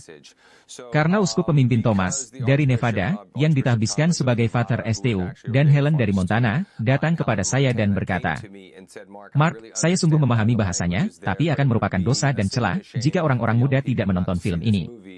Dan untuk benar-benar memahami pentingnya kisahnya. Jadi, kami ingin memastikan kita bisa membagikannya kepada anak-anak segala umur. Jadi kami memotong filmnya dengan menghilangkan sekitar 200 ucapan sumpah serapah, dan filmnya masih tetap dahsyat dan berdampak. Martin, apakah Anda bersedia berperan dalam film yang mengharuskan Anda mengumpat dan bersumpah sebanyak 200 kali untuk membuatnya realistis? Saya meyakini, seperti dikatakan di akhirnya, meskipun sudah dihilangkan, masih sama saja. Tidak bisa, Anda tidak bisa turut ambil bagian. Dia juga mengatakan, tidak peduli apa agama Anda, sepanjang Anda mengambil kembali nilai-nilai spiritualitas. Nah, ini mengapa penting untuk melihatnya. Lihat saja sekarang ini agama memainkan peran penting, Hollywood. Tetapi agama yang mana? Semuanya bilang, Tuhan mengasihi semua orang. Dia memang mengasihi semua orang, tetapi dia memiliki kriteria tertentu. Dan jika Anda melakukan hal-hal khusus, jika Anda mengikuti ritual tertentu, maka Anda akan dianggap sebagai orang yang religius. Itu benar sekali. Jadi orang tadi, menganjurkan perayaan Lent, 40 hari berpuasa. Nah, puasanya bukan puasa secara total, melainkan tidak melakukan hal yang biasanya Anda sukai untuk makan, dan seterusnya. Ada hal yang menarik, yang tidak saya cantumkan, yaitu dia menyebutkan, jika berpuasa itu, merupakan hal yang Anda ketahui bukan hal yang benar. Dan kemudian Anda cukup berpuasa selama 40 hari ini. Jadi, apakah Anda akan kembali? Ini hal yang sangat longgar. Nah, prinsip Protestan ialah, Yesuslah yang membayar harga, dia merupakan penggenapan hukum. Karena Yesus telah berpuasa selama 40 hari, apakah itu berarti, saya sekarang mesti berpuasa 40 hari? Ataukah itu keselamatan oleh perbuatan? Saya rasa itu egois. Baiklah, jadi, pemikiran mengenai berpuasa selama 40 hari nampaknya menjadi hal universal. Islam memiliki bulan Ramadan. Kita seharusnya memiliki iman di dalam Yesus dan dalam karya penebusannya yang sempurna. Bukan berarti kita tidak perlu menaati dan menjalani hidup yang layak, karena jika engkau mengasihi aku, turutilah hukum-hukumku.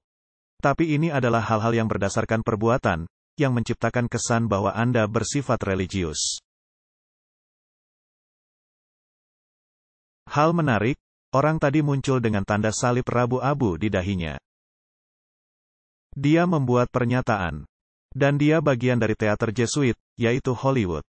Jadi, Hollywood terlibat, olahraga terlibat, gereja-gereja terlibat, pemerintah terlibat, militer terlibat. Segala sesuatunya, yang akan dilakukan oleh Raja Utara, seperti dikatakan Alkitab, terlibat. Coba saya bacakan. Saya ingin sekali membacakan.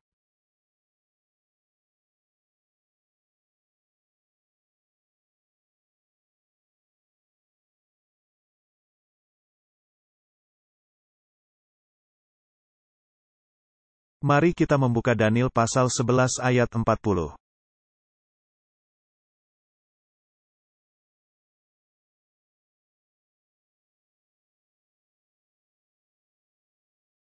Tetapi pada akhir zaman, kita sudah pernah membahasnya dan mengambil kesimpulannya, dari kitab suci, bahwa akhir zaman mulai tahun 1798. Ketika kepausan mengalami luka parah yang membawa maut, dan kekuasaan politik kepausan dihilangkan. Dengan kata lain, tidak bisa lagi menjadi gereja dan negara. Ya. Dan sejak waktu itu, gereja dan negara terpisahkan. Akibatnya ialah, kekacauan total, lalu adanya pergerakan kebangkitan. Di mana segala sesuatunya berjalan, dan orang-orang mulai berkata, wah, ini tidak jalan, pemisahan gereja dan negara. Dan itu dimulai dengan revolusi Perancis, di mana paham sekuler mengambil alih, dan melemparkan agama. Benar. Dan Napoleon menyerang Roma, dan menghilangkan kekuasaan sekuler dari kepausan. Tetapi pada akhir zaman, Raja Negeri Selatan, yaitu paham sekuler, akan berperang dengan dia, dan Raja Negeri Utara, ini merupakan pembalasan. Akan menyerbunya, jadi keadaan akan berbalik. Bandul akan berayun ke arah paham sekuler. Dengan agenda kebangkitannya, seperti yang sekarang bisa kita lihat. Dan Raja Negeri Utara akan menyerbunya. Nah, dia memimpin kepada pergerakan keagamaan. Dia menjadi kekuasaan binatang, Raja Utara. Jadi dia adalah anak laki-laki palsu, antikristus. Dan dia yang akan memimpin pergerakan dengan naga, binatang, dan nabi palsu di pihaknya. Dan kita telah melihatnya, segala sesuatu dalam diri wali kota New York. Akan menyerbunya dengan kereta, ini adalah kekuatan militer. Apakah adanya ancaman perang mengenai topik moral ini? Dengan Putin berkata, kami akan membela prinsip kami. Ya. Dengan Alkitab dan kitab-kitab suci dunia, dia tidak menghilangkan sistem keagamaan lainnya. Dan orang-orang berkuda, Martin, apakah itu termasuk militer? Ya. Dan dengan banyak kapal-kapal, ini mengenai ekonomi. Dan ia akan memasuki negeri-negeri, dan menggenangi dan meliputi semuanya seperti air bah. Apakah semua negara-negara terlibat? Juga tanah permai akan dimasukinya, dan banyak negara akan jatuh. Tetapi dari tangannya akan terluput tanah Edom, tanah Moab dan Bani Amon. Karena di hari-hari terakhir, dari semua bangsa-bangsa di dunia, yang sudah mendorong ke dalam gereja Kristen.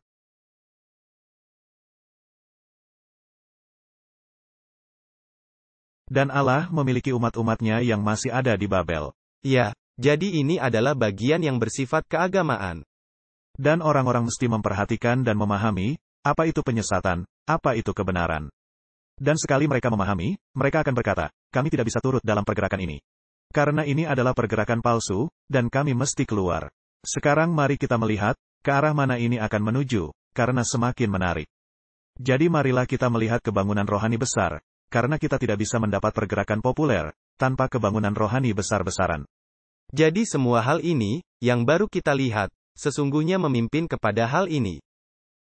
Memimpin kepada hal ini. Baiklah, di sini ada situs Detroit Katolik, yang melaporkan kebangunan besar rohani Asbury. Yesus berada di samping saya. Kebangunan rohani Asbury membuat orang-orang Katolik penuh semangat dengan Roh Kudus. Nah, Asbury adalah lembaga metodis. Tetapi orang-orang Katolik dipenuhi semangat. Jadi ini penting, jadi ada nabi palsu dan binatang. Sebuah universitas di Kentucky telah menjadi titik awal dari apa yang disebut oleh ribuan orang sebagai gerakan misterius Roh Kudus. Dan orang-orang Katolik setempat memberitahu Osvi News, pengalaman itu sungguh dahsyat. Ini menyerupai sumur yang memancarkan air, kata Pater Norman Fisher, pastor dari gereja Claver Santo Petrus di Lexington, Kentucky. Dan yang juga pastor kerohanian dari Sekolah Menengah Atas Katolik Lexington. Anda langsung mengetahui bahwa Allah ada di sana. Sejak tanggal 8 Februari suatu kumpulan pagi kerohanian rutin telah diadakan di Universitas Asbury. Sebuah universitas seni liberal Kristen, yang berlokasi di Wilmore, Kentucky. Telah berkembang menjadi suatu sesi tanpa henti dari doa, pujian, penyembahan dan kesaksian-kesaksian. Gereja Katolik setempat, sedang menimbang bagaimana mereka bisa melakukan hal yang sama. Khususnya ketika Gereja Katolik di Amerika Serikat, memasuki tahun kedua dari kebangunan rohani Ekaristi Nasional. Yang akan menyertakan Kongres Nasional Ekaristi ke-10 di Indianapolis, tanggal 21 Juli hingga tanggal 24 Juli tahun 2024. Martin, hal-hal sedang berjalan ke tujuannya, benar. Ini sungguh luar biasa, dengan adanya kebangunan rohani karismatik, kebangunan rohani konservatif, dan di sini ada kebangunan rohani Ekaristi. Dan semua ini ada di bawah panji Kristen. Dengan berkata, Anda bisa merasakannya tahun ini. Martin, bisakah Anda melandaskan iman Anda kepada perasaan? Betapa liciknya hati, lebih licik dari segala sesuatu. Saya pikir, ini sungguh merupakan cara untuk dikaitkan kepada kebangunan rohani Ekaristi. Dapatkah Anda turut serta dalam Ekaristi? Tidak. Pengorbanan diri yang sama, yang telah terjadi di kayu salib. Apakah pengorbanan Yesus tidak cukup memadai? Jika ada kebangunan rohani Ekaristi, atau apapun yang berkaitan dengan Ekaristi, adalah seperti memukul batu karang 2 kali, seperti yang dilakukan Musa. Nah, mereka memukulnya ribuan dan jutaan kali. Tetapi harus ada kerelaan, agar menerima Roh Kudus, dengan berkata, "Saya tidak ingin berhenti jam 8 malam, kata Pater Fisher. Dapatkah gereja Anda menangani hal itu? Apakah bersedia?" Nah, sudah ada banyak hal yang dituliskan mengenai kebangunan rohani Asbury. Jadi mari kita meringkaskannya dalam sebuah video. Dan melihat hal yang dikatakan oleh berbagai peran model. Karena tentunya ada banyak nabi, yang sudah terbukti mengatakan hal-hal tidak benar di masa lalu, tetapi yang tetap dianggap nabi. Dan mengatakan, kebangunan rohani ini merupakan awal, hal yang mesti terjadi di seluruh dunia. Kebanyakan dari orang-orang ini meyakini, hal ini merupakan api yang akan menyalakan kebangunan rohani seluruh dunia. Baiklah, mari kita menyaksikannya, ini cukup panjang, tetapi layak ditonton. Hari ini kita berada di Wilmore, Kentucky, guna menyaksikan pencurahan Roh Kudus, yang telah terjadi di kampus Universitas Asbury. Dan apa yang dia tunjukkan kepada saya adalah seperti apa kebangkitan ini nantinya, hembusan nafas hidup yang sangat kuat ini. Saya melihat api Allah turun kepada kaum muda di negeri kita. Kampus-kampus perguruan tinggi. Api kebangunan rohani mulai membakar. Yang sama sekali ada di akar rumput, yang sama sekali bersifat spontan.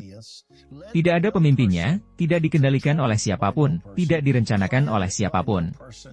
Allah mulai turun ke universitas-universitas ini. Saya mendengarkan kesaksian-kesaksian ini, dan suatu hal aneh terjadi, roh yang ada di Asbury, mulai menguasai diri saya. Dan saya ingat mengadakan siaran 2 hari lalu, saya merasa begitu hikmat, begitu tenang, dan menyadari kehadiran keyakinan sudah ada dalam diri saya. Dan ini bukan sekedar pengungkapan hal viral dari kebangunan rohani, yang sedang terjadi. Dan ini hal yang saya temukan. Terakhir kali kebangunan rohani ini terjadi di Asbury adalah di tahun 1970-an. Februari tahun 1970, dan ironisnya, ini adalah segera setelah Kansas City Chiefs memenangkan Super Bowl. Saya tidak mengkaitkan dua peristiwa ini sebagai tindakan Allah. Saya hanya berkata, betapa janggalnya dua peristiwa ini terjadi secara bersamaan. Jadi, Kansas City memenangkan Super Bowl, dan di saat bersamaan kebangunan rohani terjadi di Asbury. Kebangunan rohani Asbury, seperti yang dikatakan Dutch pergi menyebar ke 130 universitas berbeda. Ini penting, karena termasuk Ohio, dan di Austin. Berbagai kampus berbeda memberitahu saya, mereka mengalami pengalaman serupa dalam pencurahan Roh Allah. Dan hal yang menarik ialah, saya mendapat SMS dari Bert Lindsey, yang memberitahu saya, pergerakan hujan akhir tahun 1948. Dimulai pada hari Valentine, yaitu pada hari ini, pada tahun 1948, dan 75 tahun kemudian, di tahun 2023. Hari Valentine, tepat berada di tengah-tengah kebangunan rohani kembali. Jadi, sekarang kita berada dalam 75 tahun kemudian, pencurahan hujan akhir dimulai di hari ini. Jadi saya berpikir, kita sedang berada dalam perpaduan ilahi. Ini baru permulaan. Negara ini sudah sangat matang. Dan orang-orang sangat putus asa. Mereka sangat siap untuk perubahan. Musuh telah menguasai orang-orang, dan orang-orang sangat ketakutan. Merasa takut, penuh gejolak, takut akan anak-anak mereka, takut akan uang mereka. Ini sama seperti di tahun 1970-an dengan adanya kerusuhan-kerusuhan dan pergerakan hak sipil. Dan orang-orang muda yang begitu marah kepada penguasa. Jadi kembali, adanya suatu keinginan besar Amerika dan bagian-bagian dunia lain, telah matang, untuk kebangunan rohani, ini telah tiba, kepada kegenapan waktu. 50 tahun lalu, sesuatu yang luar biasa terjadi di suatu kampus perguruan tinggi. Kita memerlukan dia, guna mengubahkan hati kita, sehingga kita bisa mengubah arah bangsa kita. Kami memohon, marilah bergabung bersama kami. Bergabunglah dalam hari doa. Bergabunglah untuk mendoakan orang-orang muda ini. Percayalah Allah mampu memberikan sesuatu yang baru melalui kuasa doa kita. Bergabunglah dengan kami, pada tanggal 23 Februari langsung dari Universitas Asbury. Ya Tuhan, lakukan kembali. Adanya sebuah gereja yang bernama Calvary Chapel. Kita mengatakan bahwa kita sedang mencari kebenaran. Bagaimana jika hal ini benar? Karena segala upaya yang kita kerjakan sendiri tidak berhasil. Saya tidak bisa bersembunyi lagi. Apa yang saya rasakan di sana, saya belum. Bagaimana jika itu baik untuk 1 menit, dan kemudian hilang, lalu bagaimana? Kita bisa mencari tahunya bersama-sama. Negeri ini gelap dan terpecah-pecah. Tetapi di dalam tenda itu, ada pengharapan. Persatuan dan mukjizat, hal yang tidak bisa saya jelaskan. Saya sedang duduk di ruang tamu di suatu larut malam dan merenungkan. Saya ingin melakukan sesuatu yang benar-benar memiliki nilai, lebih dari sekadar melakukan peran lain, sesuatu yang saya suka mainkan. Dan keesokan paginya, naskah itu dikirimkan ke rumah saya. Jika Anda merasa diri Anda sebagai orang buangan, bergabunglah bersama kami di sini. Dari Graham, CBN News, Los Angeles. Sungguh suatu ingatan bagus bagi saya. Saya ingat ini. Saya ingat tentang revolusi Yesus. Saya ingat semua gejolak di tahun 1960-an. Nah, hal yang menarik, hampir seluruh orang pembicara dan para pembawa berita di sini berkata, mereka adalah hasil dari kebangunan rohani Asbury tahun 1970. Baiklah, seberapa terlibat Hollywood? Bukankah tadi kita mulai dengan Mark Wahlberg? Lihat ini, lalu sekarang ada Kelsey Grammer. Adanya para aktor yang memainkan peran Yesus terlibat dalam semua hal ini. Peran Yesus dan orang-orang pilihan. Dan ada banyak klip video yang beredar, dengan aktor yang sama. Dan ingat, kebanyakan mereka adalah penganut Katolik, benar. Membawakan seluruh dunia untuk bersatu. Dan ini merupakan suatu pergerakan besar-besaran. Martin, bagaimana jika ini merupakan pergerakan terakhir, pengumpulan terakhir Babel? Dan orang-orang tidak mengetahuinya. Bukankah itu merupakan penyesatan dahsyat dan menakutkan? Ya. Mari kita membaca dari buku Kemenangan Akhir. Akan tetapi banyak kebangunan rohani pada zaman modern ini telah menunjukkan suatu perbedaan yang mencolok. Dengan manifestasi rahmat Allah yang pada masa-masa sebelumnya mengikuti pekerjaan hamba-hamba Allah. Apa yang menjadi kata semboyan dari Petrus, bertobatlah. Bertobatlah, mereka tersentuh hatinya, mereka menyadari bahwa mereka tidak hidup sesuai dengan harapan Tuhan. Mereka telah menyalibkan anak Allah, sekarang mereka melakukannya kembali dengan perayaan Ekaristi, yang kembali menyalibkan anak Allah berulang-ulang. Dan Petrus juga berbicara kepada rekan-rekan sesama murid, karena ketika Yesus dikorbankan, mereka belumlah bertobat. Mereka belum memahami permasalahannya. Benar bahwa perhatian yang luas dibangkitkan, dan banyak mengaku bertobat, dan banyak orang bergabung ke dalam gereja-gereja. Namun, hasil-hasilnya tidak menjamin bahwa terdapat peningkatan dalam kehidupan kerohanian yang sesungguhnya. Terang yang bersinar untuk sesaat lamanya segera padam, meninggalkan kegelapan yang lebih pekat dari sebelumnya. Pengaruh yang seperti itu sedikit banyaknya telah bekerja, yang akan dinyatakan dalam gerakan yang lebih luas lagi pada masa yang akan datang. Ada suatu luapan emosi, suatu pembauran antara yang benar dan yang salah, yang begitu baik dipadukan untuk menyesatkan. Apakah kita melihat hal ini? Pernyataan ini bisa ditulis sekarang ini. Sangat mengagumkan, bagaimana seseorang tidak dapat melihat inspirasi dalam hal ini, membuat saya tercengang. Namun tak seorang pun harus tertipu. Martin, jika Anda segera menyelidiki kitab suci, satu titik kesalahan sekecil apapun, kita akan tahu.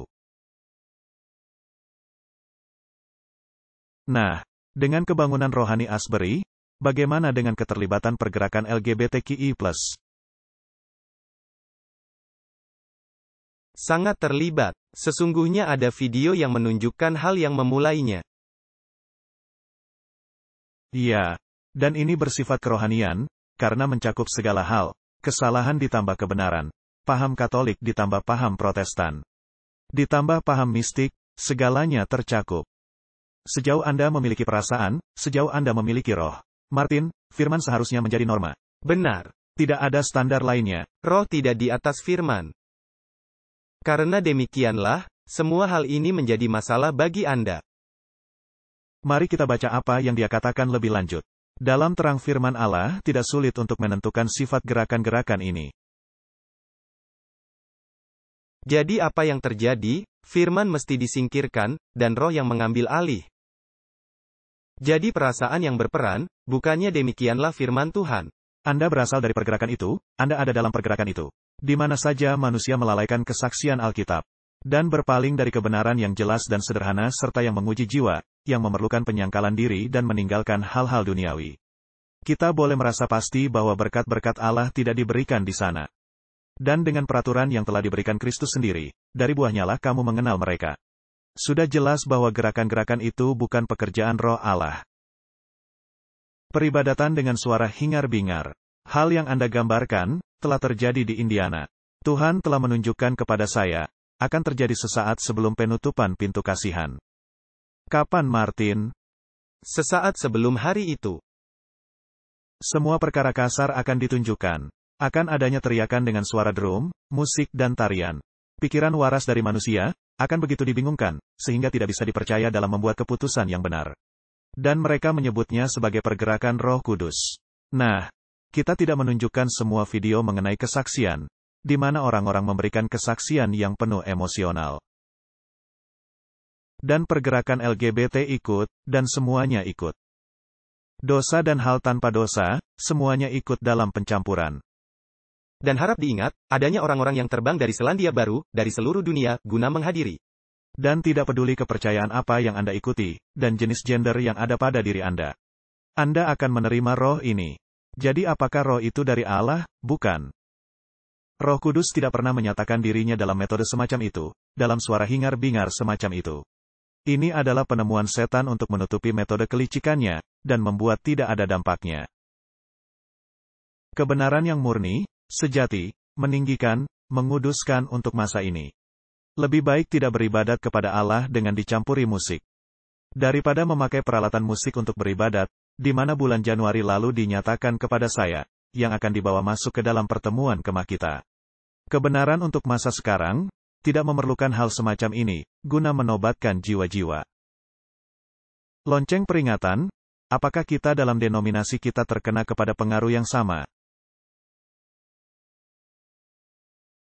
Sungguh pasti. Apakah kita berada dalam bahaya yang sama? Bahkan lebih berbahaya. Apakah banyak yang jatuh dalam perangkap yang sama? Tepat sekali. Mari kita melihat hal yang terjadi dalam lembaga kita. Di mana bintang sekuler, datang ke dalam lembaga kita, dan bernyanyi dan membuat suara hingar-bingar. Menutup telinga mereka, seolah-olah berbicara kepada Baal, yang telah kehilangan pendengarannya. Dan yang berkata, tidak peduli, pada hari apa Anda beribadat, di hari Kamis, hari Jumat, hari Sabtu, atau hari apapun. Dan hal yang menyedihkan ialah, kita semua menyambutnya. Dan semua orang berkata, haleluya, suatu kekejian. Saya percaya Allah, saya seorang ateis, saya seorang agnostik. Anda tidak bisa membuat saya tertekan. Tidak terlalu banyak. Tetapi kita memiliki pelayanan di hari Sabtu. Anda tidak bisa menekan saya, karena Allah yang sama atas hari Sabtu. Adalah Allah yang sama atas setiap hari. Tolong saya dan lihat sesama Anda, pastikan mendengar. Ambil hari Sabat MU, ambil hari Sabat MU. Ambil, karena engkau tidak bisa membuat saya tertekan. Karena Anda mesti beribadat di hari Senin, lakukan saja, tidak menjadi masalah.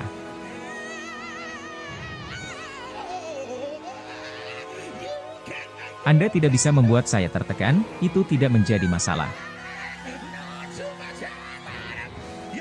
Anda tidak bisa menjatuhkan saya.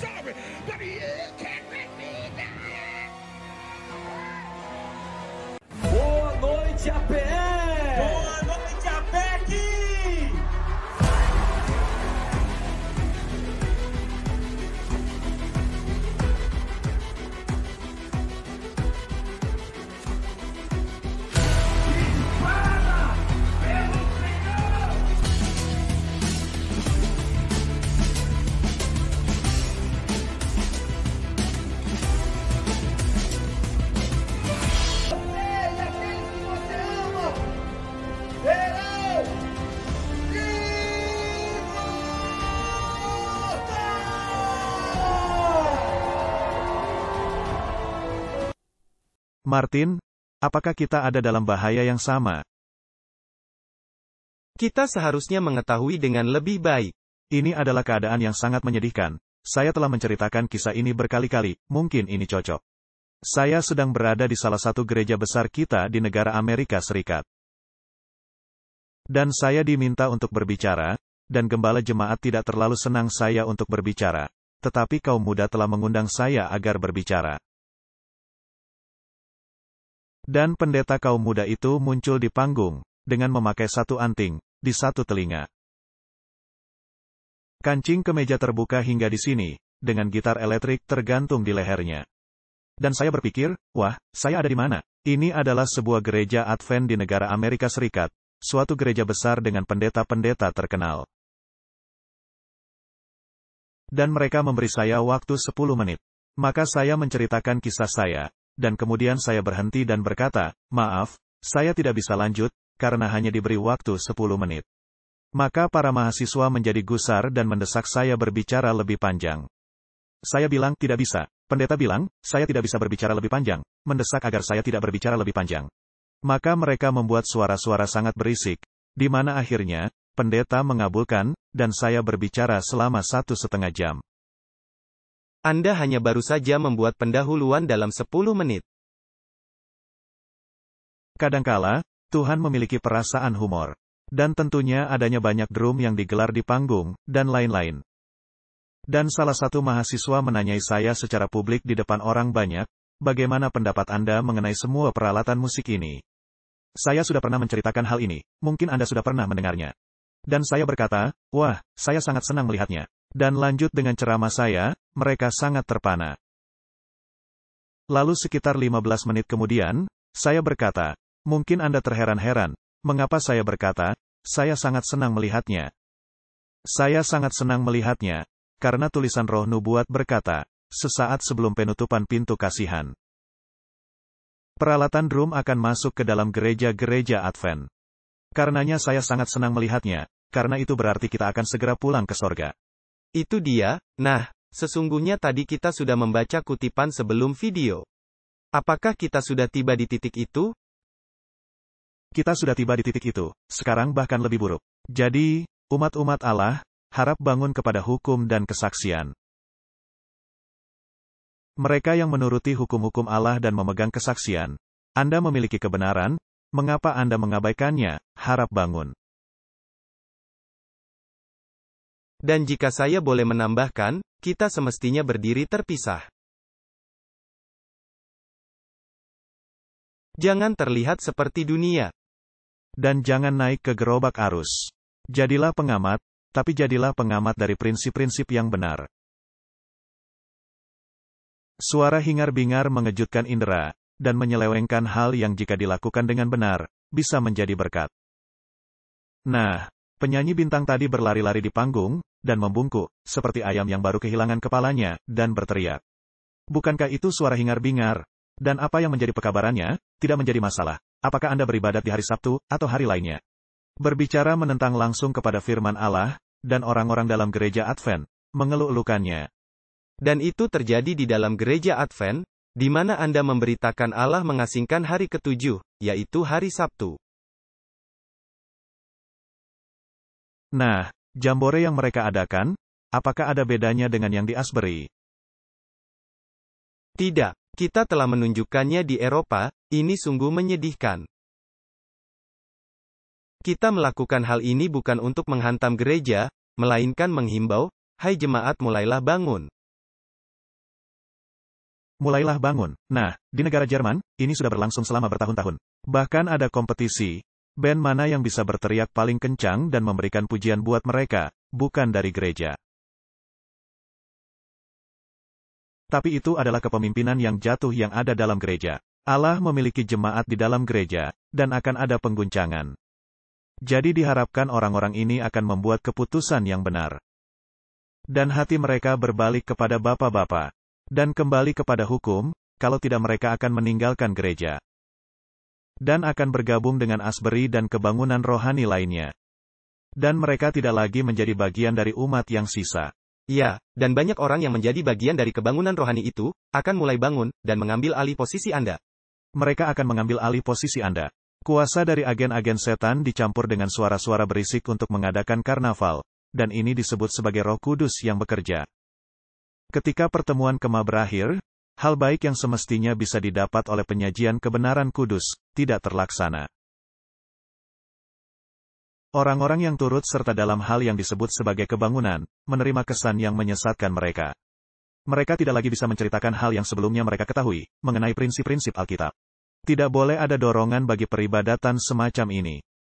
Pengaruh yang sama datang, setelah lewatnya waktu di tahun 1844.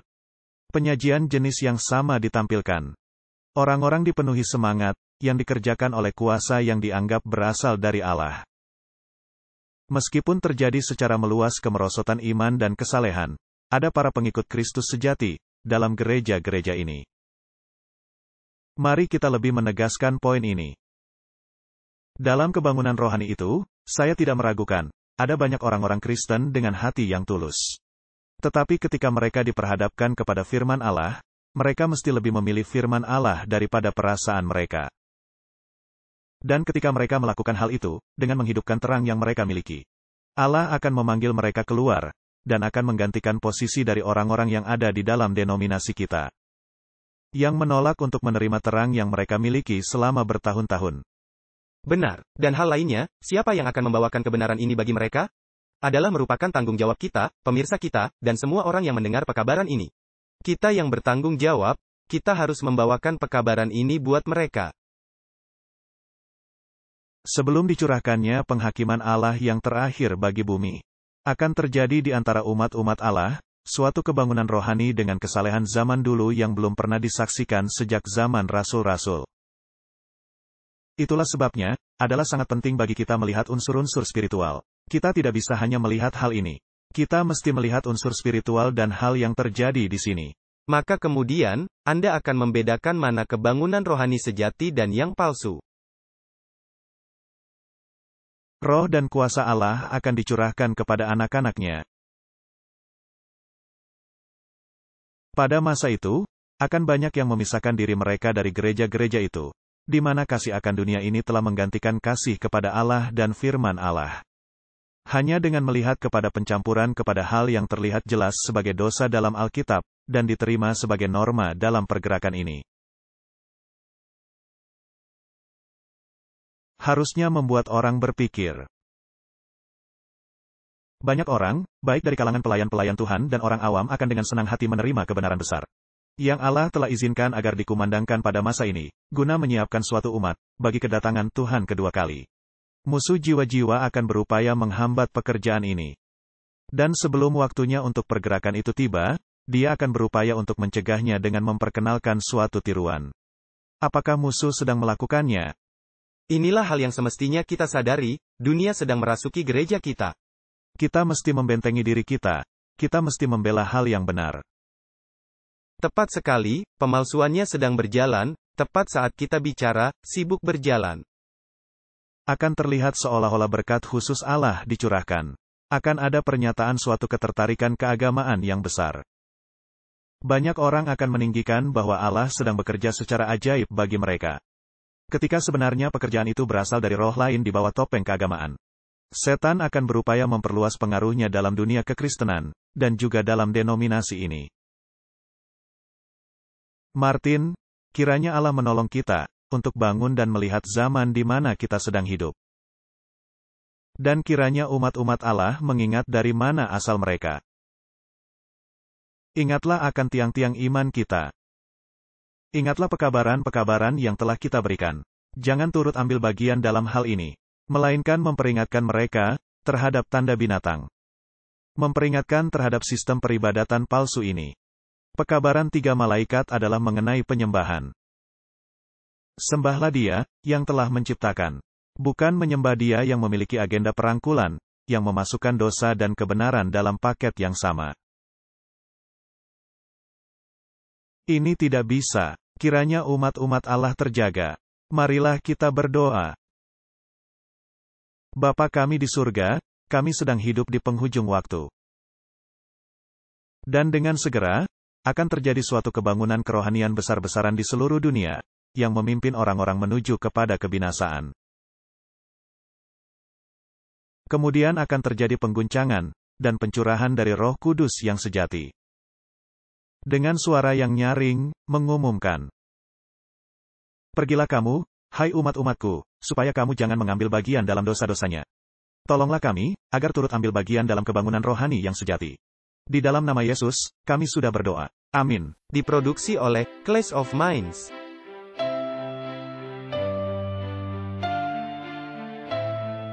Menampilkan pembicara, Walter Faith dan Martin Smith.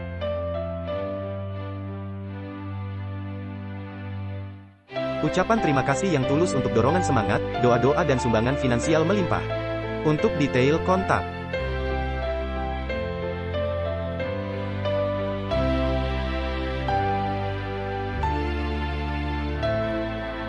Kami memuji Juru Selamat setia dan sejati, Yesus Kristus. Untuk kasih karunia dan belas kasihan dan kesempatan bekerja di kebun anggurnya guna menjangkau jiwa-jiwa bagi kerajaannya yang segera tiba.